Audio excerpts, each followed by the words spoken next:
नमस्कार, आप सभी का स्वागत है योग और स्वास्थ्य पर आधारित हमारे इस बेहद खास कार्यक्रम स्वस्थ विचार में। मैं हूं आपके साथ, आपका साथी विकास।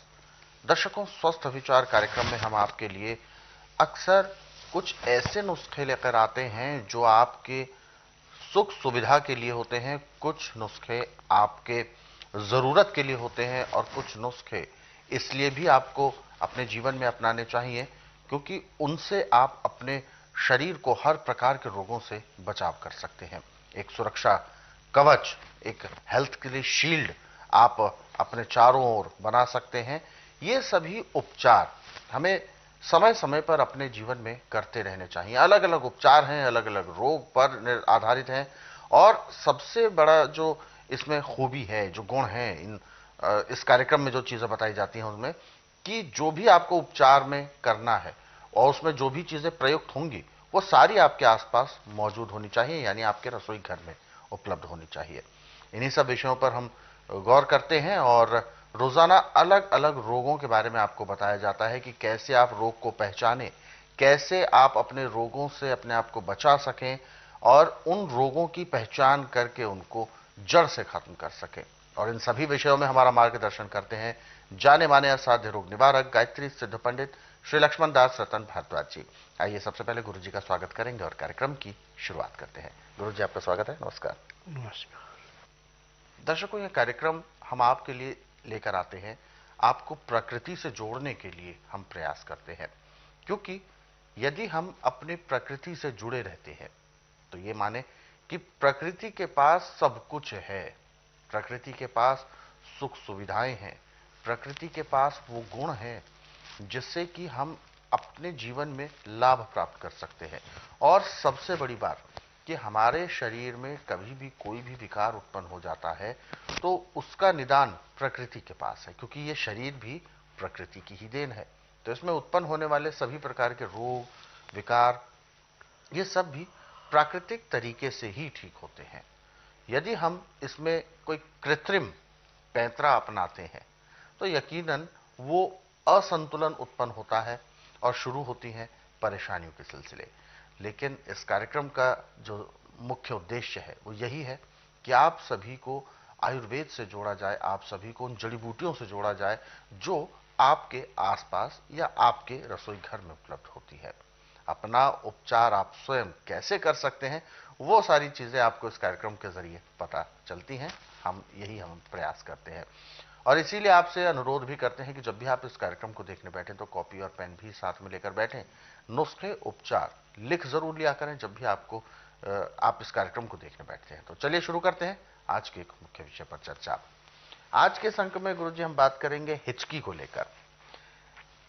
माना जाता है कि जब भी हिचकी आती है तो कहा जाता है कि शायद कोई याद कर रहा है, परंतु यह अपने आप में भी एक प्रकार का रोग हो सकता है अगर जरूरत से ज्यादा हिचकी का प्रभाव आ जाए। सबसे पहले तो मैं जानना चाहूंगा, हिचकी क्यों होती है, क्या है वो प्रक्रिया, किस वजह से हिचकी आती है? देखिए, हिचकी आने का एक कारण है, इसके कई कारण हैं, हम्म। परंतु जो आम हिचकी होती है वो दो चार करके बंद हो जाती बंद हो है। जाती जैसे आपको कोई याद कर रहा है, कोई बहुत प्रेमी है आपका, है। तो भी आपको हिचकी आएगी। जैसे उसका प्रेमी का नाम लेंगे, हिचकी बंद होगी। अच्छा, क्या ये वास्तविक तौर पर आप मानते हैं इस चीज मैं को? पूरा मानता हूँ। अच्छा। ये तो मैंने पता नहीं कितनों पे प्रैक्टिकल किया है। अच्छा, तो मैं एक बार और सुनना चाहूंगा कि अगर कोई याद कर रहा होता है हाँ, तो तो। इसको हिचकी आती है। हाँ। एक दो बार आई, फिर रुकी, फिर हाँ। आई, फिर रुकी, ऐसे होता है। तो जब आप उस आदमी का नाम लेंगे जो याद आ रहा है, जी। हिचकी बंद होगी। अच्छा। अच्छा, दूसरा है कि आपने कोई तली हुई चीज़ खा ली, हम्म। हिचकी लगेगी, परंतु वो कंटिन्यू चलती है, हम्म। वो रुकती नहीं है।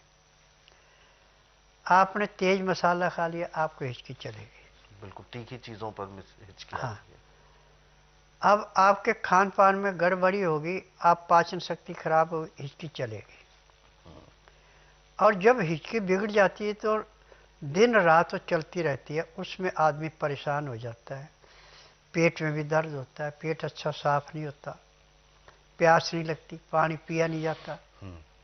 और खाना खाने में भी परेशानी होती है हिचकी में। उस हिचकी के लिए मैं उपचार बता रहा हूँ। बिल्कुल। अब आप सूखी हल्दी ले लें, लगभग 10 ग्राम, और 10 ग्राम ले ले आप साबुत उड़द। अब इनको दोनों को कूट करके इसका पाउडर बना लें, और पाउडर ज़्यादा बारीक नहीं करना, जैसे रेता हाथ में सरकता है ऐसे दें। अब इस पाउडर को आप 5 ग्राम के लगभग जो सुल्फा पीने वाली चीज में उसमें रखें, और ऊपर आग रख के उसको ऐसे पिए जैसे आप सुल्फा पी रहे हैं। वो धुआं जैसे हल्दी का और उड़द का जाएगा, आपकी हिचकी बंद होगी।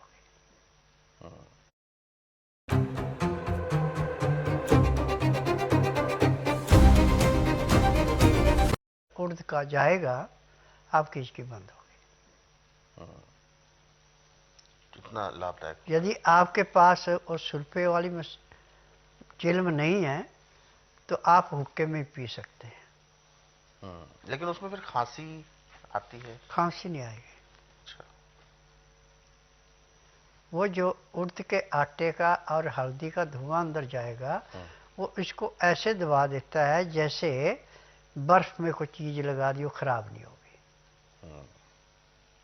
ये है। और जब आप इतना भी नहीं कर सकते हैं तो गलोए की डंडी ले लें आप, लगभग 4 इंच, और 1 इंच वो मोटी होनी चाहिए। फिर कोई पत्थर ऐसा धो ले जिसमें मिट्टी ना हो, उस पर थोड़ा सा शहद डाल के फिर उसको घिसें। जब उसको घिसेंगे और चिटाएंगे तो बीज की बंद होगी। अच्छा, ये इसका कारण है। ये 2 नुस्खे काफ़ी है, ऐसे तो हजारों नुस्खे हमारे पास हैं। जी जी जी। परंतु खान पान पे ध्यान देना। जिसको भी हिचकी लगती है या परेशानी है, लाल मिर्च हरी मिर्च से दूर हो जाए। काली मिर्च अपनी इच्छा के अनुसार खा सकता है। हल्दी का प्रयोग अधिक से अधिक करना, और नमक हमेशा सिंधा या काला लेना। आयोडीन नमक नहीं लेना। आयोडीन नमक की जो हिचकी लग जाती है खाने वाले को, ये महीनों के हिसाब से चलती है, और जब रोगी बिल्कुल परेशान होता मेरे पास आता तब उसको बंद कराते हैं। ऐसे तो हिचकी को बंद कराने के लिए जो मोर का पंख गिर जाता है, उसमें पीछे एक चंद्रमा होता है बना हुआ, बाकी जितने भी उसके आकार है बाहर के बाल है वो सारे काट दो। वो चंद्रमा रखना अंदर का, उसकी भस्म तैयार कर दो। उस भस्म को शहद में मिला के चिटाने से भी हिचकी बंद हो जाती है। इतना ज्यादा लाभ मिलता है। बिल्कुल। तो ऐसे में खान पान का क्या व्यवस्था होनी चाहिए? खान पान में ऐसा है कि ठंडी चीज का किसी का सेवन नहीं करना, ज़्यादा गर्म चीज़ें लेनी, चाय से चीनी से बिल्कुल परहेज करना। गुड़ खा सकते, जितना चाहे उतना खा सकते बिना मसाले का।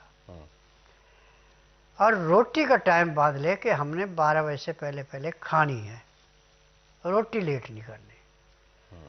रोटी लेट करते हैं तो आपको दोबारा तकलीफ होगी। बिल्कुल। जब खाया पिया अच्छा पचता नहीं है तो भी हिचकी लगती है। जी। तो बात थी हिचकी की, और हिचकी से हम अपने आप को बचा भी सकते हैं। और इस हिचकी, एक सामान्य जो हिचकियां होती हैं वो 4-5 हिचकी आती हैं और फिर रुक जाती हैं। उससे ज़्यादा आती हैं तो बिल्कुल ऐसा होता है कि कोई हमें याद कर रहा है, तो अभी गुरुजी ने उपाय उसका भी बताया है, याद आप उसका नाम लेना शुरू करते हैं, आपकी हिचकी समाप्त होगी।